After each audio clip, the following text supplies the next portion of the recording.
Hello friends, मैं आपका welcome करती हूँ अपने यूट्यूब चैनल वृद्धि पर। यह हमारी नेक्स्ट टॉपिक है महिलाएं और सुधार। इससे पहले 22-23 वीडियोस मैं ऑलरेडी अपलोड कर चुकी हूँ। आप चाहें तो आप मेरे चैनल पर जाकर उन वीडियोस को देख सकते हैं। ये जो वीडियोस हैं ये बेसिकली सीटेड क्लासेस पेपर 2 के लिए हैं और हमारा जो आज का टॉपिक है वो है महिलाएं और सुधार। अगर आपको मेरा ये वीडियो अच्छा लगता है तो प्लीज़ आप इसे लाइक, शेयर और सब्सक्राइब ज़रूर करें। और इस वीडियोस में बेसिकली हम ये बताएंगे कि महिलाओं की स्थिति इस समय तक क्या थी। यानी प्राचीन काल से लेकर, अगर थोड़ी सी मैं आपसे बात करूं कि प्राचीन काल से लेकर आगे तक, आगे इन द सेंस कि ईस्ट इंडिया कंपनी के समय में भी महिलाओं की स्थिति किस प्रकार की थी, उनकी स्थिति में किस प्रकार के ड्रास्टिक चेंजेस आ रहे थे, परिवर्तन थे या नहीं थे तो किस प्रकार के थे। तो हम यहाँ पर इन विषयों पर चर्चा करेंगे। चलिए शुरू करते हैं इसके बारे में। अच्छा, बात करते हैं महिलाओं की स्थिति के बारे में। महिलाओं की स्थिति कैसी थी? देखिए, आज का जैसा समाज है, जैसे आज का समाज है कि भाई किसी भी परिवार की लड़की, चाहे वो गरीब हो चाहे वो अमीर हो, वो पढ़ सकती है, स्कूल जा सकती है, लड़कों के साथ पढ़ सकती है, बड़ी होने पर वो कॉलेज जा सकती है, यूनिवर्सिटीज़ में पढ़ने के लिए जा सकती है, बालिग हो जाएगी तभी उसकी शादी होगी, कानूनन बालिग हो जाएगी तो तभी उसकी शादी होगी। इतना ही नहीं, महिलाएं वोट भी डाल सकती हैं। लेकिन आज के तकरीबन 200 साल पहले, आज के तकरीबन 200 साल पहले ऐसा कुछ भी नहीं था। 200 साल पहले की हम चर्चा करेंगे यहाँ पर। आज के तकरीबन 200 साल पहले ऐसा कुछ भी नहीं था। 200 साल पहले महिलाओं की स्थिति दयनीय थी। और ऐसा नहीं सिर्फ हिंदू धर्म में, मुस्लिम धर्म में भी महिलाओं की स्थिति बहुत बहुत बहुत ज़्यादा ख़राब थी। सबसे पहली बात तो ये थी कि महिलाओं का विवाह बहुत कम उम्र में कर दिया जाता था। शादी बहुत कम उम्र में हो जाती थी महिलाओं की। और दूसरी सबसे बड़ी बात थी कि महिलाओं को ना सती प्रथा का सामना करना पड़ता था। सती प्रथा का मतलब क्या, कि वो महिलाएं या तो स्वयं वो अपने मृत पति के साथ उसकी चिता पर बैठ जाएं, या फिर जो बाकी के लोग होते थे, उनके परिवार के लोग होते थे, वही उसे सती कर देते थे। और सती जो महिलाएं होती थी उनको बहुत, उनका गुणगान किया जाता था, उनका महिमा मंडन किया जाता था कि भाई ये महिलाएं जो हैं वो सती होना चाह रही, कितनी आदर्श महिलाएं, आदर्शता से उसको प्रदर्शित कर दिया जाता था। और साथ ही साथ इस समय में जो विधवाएं होती थी उनकी स्थिति बहुत खतरनाक थी। क्योंकि जो विधवा महिलाएं होती थी उनको समाज से मानो बिल्कुल बहिष्कृत कर दिया जाता था। नाई आता था, उनके बालों को काट देता था और समाज से उन्हें बिल्कुल अलग कर दिया जाता है। खान पान, नंगे पैर चलना, सिर्फ पूजा पाठ करना, भजन करना। तो कई बार ऐसा होता था कि कुछ महिलाएं बहुत छोटी सी उम्र में, बहुत कम उम्र में ही विधवा हो जाती थी, जिसकी वजह से उनकी पूरी ज़िंदगी, उनकी पूरी लाइफ जो है वो बिल्कुल ख़त्म हो जाती थी, डिस्ट्रॉय हो जाती थी, वो बिल्कुल समाज से बहिष्कृत हो जाती थी। तो आज हम देखते हैं इसी के बारे में। चलिए शुरू करते हैं।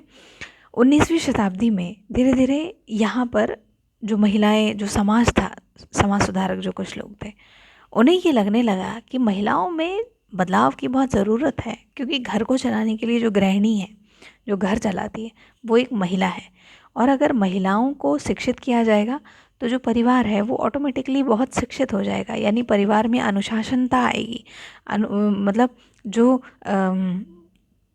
जो परिवार का जो एक कह सकते हैं उसकी बॉन्डिंग जो होती है, परिवार का जो संबंध होता है, वो बहुत बहुत बढ़िया हो जाएगा अगर महिलाओं को शिक्षित कर दिया जाए तो। लेकिन ये इतनी आसानी से नहीं था। जैसे मैंने पहले भी कहा था कि कोई भी बदलाव तुरंत नहीं आ गए। इन बदलावों में बहुत समय लगा। इन बदलावों में 200 साल, 300 साल का समय लगा। हम जिस समय की बात कर रहे हैं और जब बदलाव का स्वरूप बना, यानी 19वीं सदी की बात हो रही है। तो 19वीं सदी में कुछ बदलाव आए। कैसे बदलाव थे? पहला बदलाव रहा संचार के साधन। संचार के साधन का मतलब आप ऐसे समझो कि 19वीं शताब्दी में जो रीति रिवाज थे, रीति रिवाज, बहस होना, चर्चाएं होना, ये बिल्कुल अलग सा हो गया। उसकी वजह ये थी कि धीरे धीरे किताबें छपने लगीं, अखबार छपने लगे, पत्रिकाएं, पर्चे बंटने लगे, किताबें छपने लगीं। तो इन सब चीज़ों की वजह से एक सामान्य इंसान जो पढ़ रहा है, एक सामान्य इंसान तक भी वो किताबें पहुंच रही हैं, सामान्य इंसान तक वो अखबार पहुंच रहा है। तो उसकी जो तर्क करने की क्षमता है, आर्ग्यूमेंट करने की क्षमता है, उसके जो विचार है वो कहीं ना कहीं विकसित हो रहे हैं। अब उसके विचार विकसित हो रहे हैं तो विचारों में विकास समझ सकते हैं क्या होता है। विचारों में विकास एक आधुनिकता की जननी है, क्योंकि विचार सही गलत भी हो सकते हैं। ये एक आधार तय करते हैं कि भाई आगे बहस का, एक चर्चाओं का आधार तय करते हैं। तो इस समय में क्या था कि भाई पुस्तकें छप रही थी, चीज़ें हो रही थी। पहले का जो समय था उसमें पांडुलिपियाँ हुआ करती थी। अगर आप पहली वीडियोस देखें तो आपको पता लगेगा भाई उस समय में पांडुलिपियाँ होती थी। अब पांडुलिपियाँ या तो फिर ब्राह्मण पढ़ सकते हैं, पांडुलिपियाँ या तो सिर्फ ब्राह्मण पढ़ सकते हैं, या तो वही पढ़ सकते हैं जो श्रेष्ठ वर्ग होंगे। लेकिन यहाँ जो पत्रिकाएं हैं, जो किताब है, वो सामान्य लोगों तक भी पहुँच रहा है, जिनका शायद ही मंदिर में आना जाना हो पा रहा है, लेकिन फिर भी वो पत्रिकाएं पढ़ रहे हैं, फिर भी वो अखबार पढ़ रहे हैं। तो धीरे धीरे एक तरह से बहस का, चर्चा का विषय बन रहा है। और इसी चर्चा के विषय में बहुत सारे सुधार संगठन पनप रहे थे, जिनमें से एक भारतीय सुधारक थे, बहुत फेमस है। हर बार इनका पूछा ही जाता है, इनका नाम, इनसे रिलेटेड क्वेश्चन आता ही आता है। बहुत सारे सुधार संगठन बन रहे थे, जिसमें एक सबसे फेमस नाम है राजा राम मोहन रॉय। राजा राम मोहन रॉय बेसिकली इनका, अगर हम ये देखें भाई राजा राम मोहन रॉय, तो मैंने पिक्चर भी यहाँ पर लगा दी है थोड़ा सा आपको समझाने के लिए। तो राजा राम मोहन रॉय में सबसे बड़ी बात ये थी कि इन्होंने भारतीय समाज में बहुत ज़बरदस्त सुधार लाने की कोशिश की। और इन्होंने कलकत्ता में, कहाँ पर, कलकत्ता में एक संगठन बनाया। कलकत्ता में इन्होंने एक संगठन बनाया और इस संगठन का नाम था ब्रह्मो सभा। आगे चल के इसको ब्रह्म समाज भी कहा जाने लगा, लेकिन पहले जिस नाम से ये सभा बनी थी वो था ब्रह्मो समाज। कहाँ बनी थी? कलकत्ता में बनी थी। तो इनका कहना था कि लोगों को पुराने व्यवहार को छोड़कर, लोगों को अपने पुराने व्यवहारों को छोड़ देना चाहिए और पुराने व्यवहारों को छोड़कर एक नया ढंग उन्हें अपनाना चाहिए। लोगों को पुराने व्यवहार को छोड़कर एक नया ढंग अपनाना चाहिए। मतलब उन्हें नई नई जो विचार हैं, नई नई जो चीज़ें हैं, उन्हें कहीं ना कहीं अपनाना चाहिए।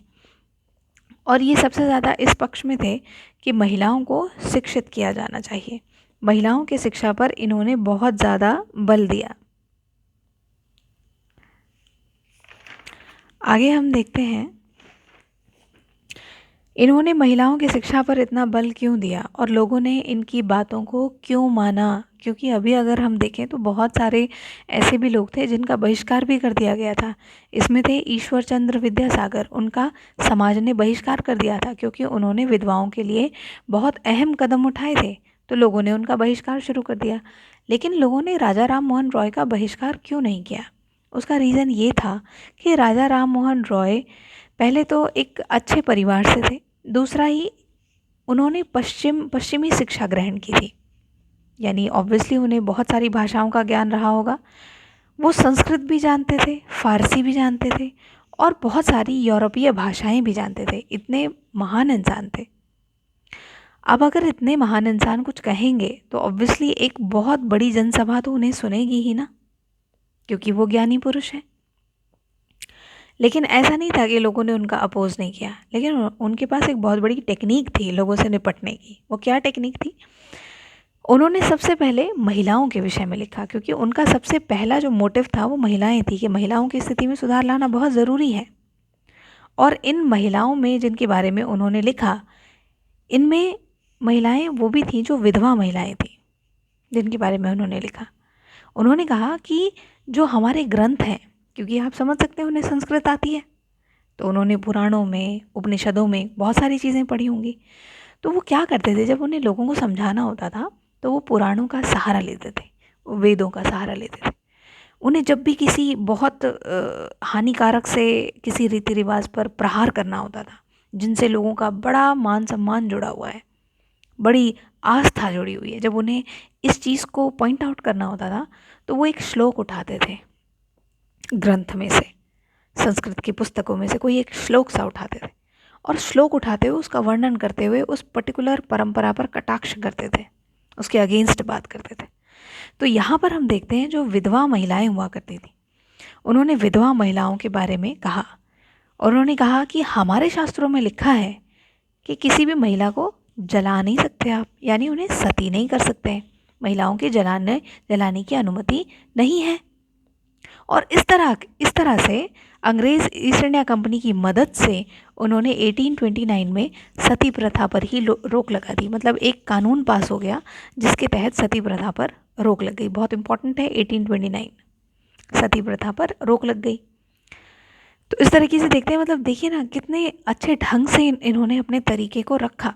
इन्होंने समाज को बिल्कुल खड़े होकर सीधा सीधा अपोज नहीं किया, नहीं हम नहीं करेंगे। इन्होंने एक तरीका अपनाया।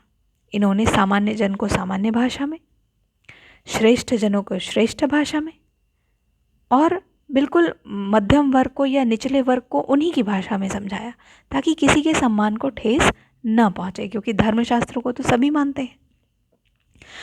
आगे हम देखते हैं, इसी में एक और बात आती है ईश्वर चंद्र विद्यासागर के बारे में। ईश्वर चंद्र विद्यासागर ये भी बहुत महान इंसान थे। इनका बेसिकली जो काम था वो ये था कि ये चाहते थे कि जो विधवाएं हैं जो अपना जीवन इतनी कठिनता से निर्वाह कर रही हैं, तो क्यों ना इनका भी विवाह होना चाहिए, यानी विधवा को भी दोबारा विवाह करने की अनुमति मिलनी चाहिए। ये कहीं ना कहीं विधवा विवाह के पक्षधर थे, क्योंकि विधवाओं के साथ बहुत ही ज़्यादा बेकार, बहुत ही ज़्यादा उनके साथ यूँ कहें कि असभ्य व्यवहार किया जाता था और अक्सर उनके बाल काट दिए जाते थे, अक्सर उनको नंगे पैर जाने के लिए कहा जाता था, क्योंकि उन्हें किसी भी तरीके की साज सज्जा के लिए नहीं कहा जाता था। मतलब वो साज सज्जा करने का उन्हें अधिकार नहीं था, क्योंकि लोगों का मानना था जो महिलाएं होती हैं वो असभ्य हो सकती हैं। मतलब ये बहुत नाजुक सा एक पहलू है, महिलाएं असभ्य हो सकती हैं। महिलाओं को सभ्य नहीं माना जा रहा है, असभ्य माना जा रहा है। बात समझ में आ रही है? कितनी गहरी बातें हैं इसमें। असभ्य माना जा रहा है तो उनको सती कर दो, और अगर कोई नहीं सती होना चाह रहा, भाई नहीं होना सती, तो विधवा है तो उसकी ज़िंदगी तो बद से बदतर कर दो, ताकि वो यही सोचे कि अच्छा होता मैं सती हो जाती पहले। अब क्या हुआ, ईश्वरचंद विद्यासागर के पक्ष में ईस्ट इंडिया कंपनी तो चाहती थी ऐसा कुछ करना, तो 1856 में एक कानून बनाया गया। ये विधवा के विवाह के पक्ष में था, यानी विधवा जो है उनका विवाह हो सकता है दोबारा, कानून बनाया गया। न केवल ईश्वरचंद विद्यासागर ने इस तरीके के कुछ लाजवाब काम किए, बल्कि मद्रास में एक और पार्टी थी, तेलुगु भाषी। मद्रास में कुछ लोग थे, इनका एक समूह था, ये तेलुगु भाषी समूह थे, तेलुगु भाषा बोलते थे। इनमें एक नेता थे इनका नाम था वीरेश लिंगम। ये माना कि इसे ऐसे समझिए कि ये इसके बेहद समर्थन में थे, यानी विधवाओं के विवाह के बेहद समर्थन में थे, जिनका नाम था वीरेश लिंगम। ये बेसिकली तेलुगु भाषी इलाके से थे और मद्रास से थे। मतलब थोड़ा समझने में आसान रहेगी, क्वेश्चन पूछा जा सकता है भाई। नेक्स्ट है उत्तर में, अगर हम उत्तर भारत की बात करें तो इसमें आर्य समाज जिसकी स्थापना 1875 में हुई थी, और इस समाज की स्थापना की थी स्वामी दयानंद सरस्वती ने। तो इन्होंने भी, ये भी विधवा विवाह के पक्ष में थे। ये चाहते थे कि भाई महिलाओं की जो स्थिति है वो सुधरे। इसके बावजूद भी जड़ें इतनी गहरी थीं कि जो महिलाएं विवाह कर लेती थीं उनको समाज में वो स्थान नहीं दिया जाता था। अभी भी महिलाओं को समाज में वो स्थान नहीं दिया जा रहा है, विधवाओं को वो समाज में स्थान नहीं दिया जा रहा है। तो आप समझ सकते हैं कि जो रूढ़िवादिता थी उसकी जड़ें कितनी गहरी थी। तो इसके बावजूद भी, इतना सब कुछ करने के बाद, कानून बनाने के बावजूद भी महिलाओं की स्थिति में सुधार ना के बराबर ही थे, बहुत कम सुधार थे। आगे हम देखते हैं कि ईश्वरचंद विद्यासागर ने, क्वेश्चन पूछा जा सकता है, ईश्वरचंद विद्यासागर ने कलकत्ता में, ये बेसिकली ये कलकत्ता में ही है, अन्य स्थान में अन्य कॉलेजेस खुले थे। कलकत्ता में हिंदू महाविद्यालय, जो कि 1875 में ओपन हुआ था, हिंदू महाविद्यालय की स्थापना हुई। ये स्थापना विद्यासागर जी ने कराई थी। और इस स्कूल की एक खास बात ये थी कि अन्य जगह जो स्कूल खुले, दूसरा हिंदू महाविद्यालय, इनमें एक खास बात थी। हिंदू महाविद्यालय में वो सभी विषय पढ़ाए जाते थे जो किसी और कॉलेज में लड़कों को पढ़ाए जाते थे। यानी यहाँ पर लड़कियों के साथ कोई किसी तरीके का भेदभाव नहीं था, बायसनेस नहीं थी। इसलिए हिंदू महाविद्यालय बहुत खास है, क्योंकि यहाँ पर वो सभी विषय पढ़ाए जाते थे जैसा कि लड़कों को कॉलेजेस में पढ़ाए जाते थे। इसके अलावा महिलाओं के लिए और भी स्कूल खुले अन्य स्थानों पर, लेकिन इनमें अलग अलग बायसनेस है कि नहीं, कोई ये माना जाता था नहीं भाई महिलाओं को ज़्यादा लीनियंसी देनी चाहिए, उन्हें ज़्यादा छूट देनी चाहिए, उन्हें ज़्यादा पनिश नहीं किया जाना चाहिए, या फिर उन्हें वो सब्जेक्ट पढ़ाओ जो उनकी घर गृहस्थी से संबंधित हो, जो उनके रसोई से संबंधित हो, जो उन्हें सिर्फ अच्छी गृहिणी बनाए। समझ रहे हैं आप? तो इससे क्या हुआ, इसमें एक उदाहरण है, उदाहरण में है राज सुंदरी देवी का। राज सुंदरी देवी के बारे में बेसिकली हम सामाजिक विज्ञान में पढ़े हुए हैं। राज सुंदरी देवी जी, इन्होंने क्या किया, इन्होंने, ये ऐसी महिला थी जिन्होंने रात में दिए की लौ में, यानी दिए की जो लौ होती थी, मतलब रोशनी में, दीपक की रोशनी में इन्होंने अपनी पढ़ाई की, अपनी तैयारी की बिना किसी की मदद के। समझ सकते हैं तैयारी कैसे की होगी इन्होंने? ये क्या करती थी, किसी किताब के पन्ने, एक किताब फट गई थी तो उस किताब के पन्ने हटा लेती थी, एक पन्ना बड़ी सावधानी से निकाल लेती थी, और पन्ने को निकालने के बाद उसके अक्षरों को याद करती थी, अक्षरों को देखती थी कि वो कैसे बने हुए हैं, फिर अपने किसी बच्चे से या किसी से उस अक्षर को पूछती थी। तो इस तरीके से इनको आखिरकार ये काम करने में बहुत साल लग गए, लेकिन उन्होंने महारत हासिल की। इसीलिए राज सुंदरी देवी का नाम हम यहाँ पे पढ़ रहे हैं कि जिन्होंने बिना किसी की मदद के दिए की लौ में महान इंसान बनी, मतलब इन्होंने अपनी तैयारी की, किसी ने इनकी कोई हेल्प नहीं की, और ये कभी कोई स्कूल नहीं गई थी। आगे हम देखते हैं कि ऐसे ही आर्य समाज ने भी कुछ स्कूल खोले, और इसमें जो स्कूल खोले गए थे ये बेसिकली पंजाब में थे। इन्होंने पंजाब में एक स्कूल खोला, और आर्य समाज के जो नेता थे वो थे ज्योतिराव फुले। ज्योतिराव फुले इस समय में नेता थे। एक और डेट यहाँ बड़ी इंपॉर्टेंट है, ये है 1829। 1829 क्यों इतना इम्पॉर्टेंट है? क्योंकि इस समय बाल विवाह संबंधी अधिनियम आ चुका था। यानी इस समय पुरुष और महिलाओं की उम्र तय हो चुकी थी कि कब वो विवाह करने के योग्य हैं कानूनन तौर पर। तो 1929 ये बहुत इम्पॉर्टेंट है, ये बाल विवाह निषेध अधिनियम है। तो इसमें एक उम्र फिक्स कर दी गई जिसमें लड़कियों की उम्र 18 साल और लड़कों की उम्र 21 साल कंपलसरी था। आगे हम देखते हैं कि जिस तरीके की कंडीशंस भारतीय महिलाओं की थी उस तरह से मुस्लिम महिलाओं की भी कंडीशन थी। इनमें क्या था, इनमें अरबी में कुरान शरीफ पढ़ने की धीरे धीरे इन्हें परमिशन दी जा रही थी। लेकिन कैसे, ये परमिशन कैसे दी गई? घर पे लेडी आती थी, वो उन्हें पढ़ाया करती थी। इसमें एक लेडी हैं जिनका नाम था मुमताज़ अली।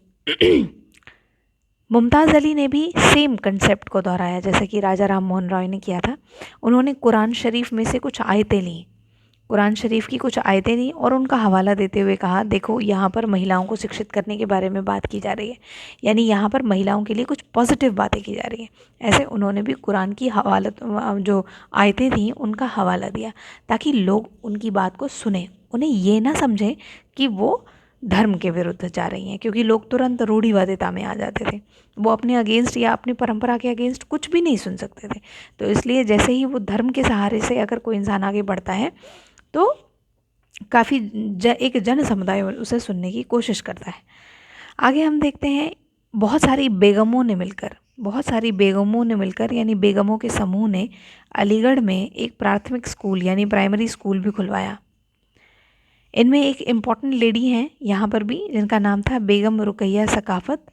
ये एक ऐसी लेडी थी जिन्होंने स्पेशली कलकत्ता और पटना में बेसिकली महिलाओं के लिए इन्होंने स्कूल खोले, मुस्लिम लड़कियों के लिए इन्होंने स्कूल खोले। और उनका ये मानना था कि जो धार्मिक नेता होते हैं वो अक्सर महिलाओं को बहुत निचले ओहदे में रखते हैं। ऐसा क्यों होता है? महिलाओं को निचले ओहदे में क्यों रखा जा रहा है?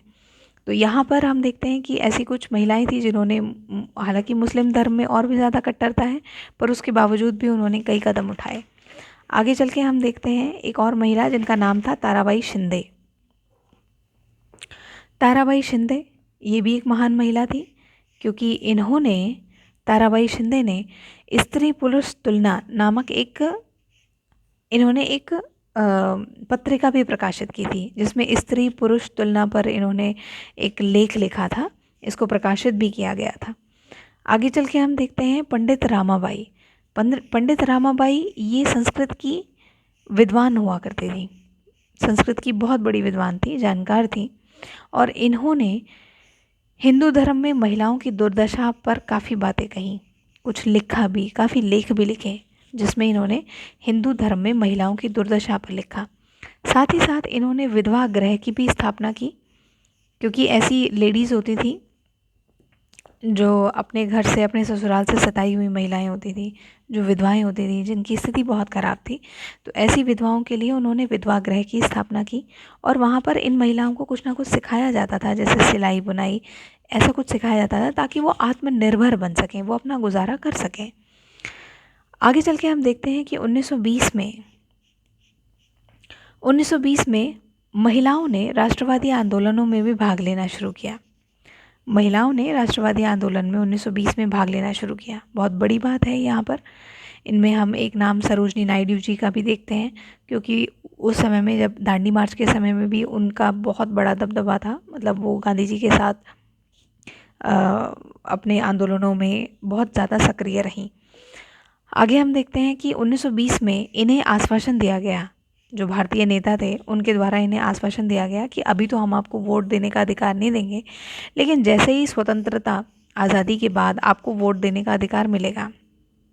महिलाओं से वादा किया और ये कहा गया कि तब तक आप एक काम करें, तब तक आप जो राष्ट्रवादी आंदोलन है उसमें हमारा साथ दें, महिलाओं के साथ की ज़रूरत है, लेकिन वोटर सिस्टम यानी वोटिंग सिस्टम स्वतंत्रता के बाद ही मिलेगा। अब हम देखते हैं इनमें एक और नाम है, बहुत इंपॉर्टेंट है इसलिए मैंने यहाँ पे लिया है। इनका नाम है ईवी रामास्वामी। इनको पेरियार के नाम से भी जाना जाता है। ये निम्न वर्ग से ही संबंधित थे।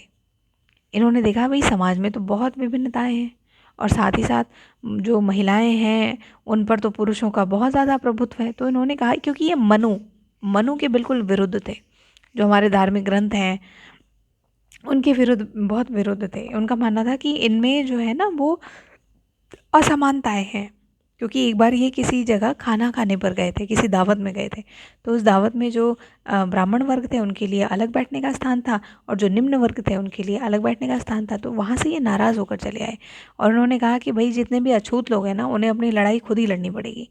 तो तब से हम ये देखते हैं कि एक्चुअली ये अलग, मतलब डिफरेंट तरीके से एक सन्यासी वर्ग के इंसान थे।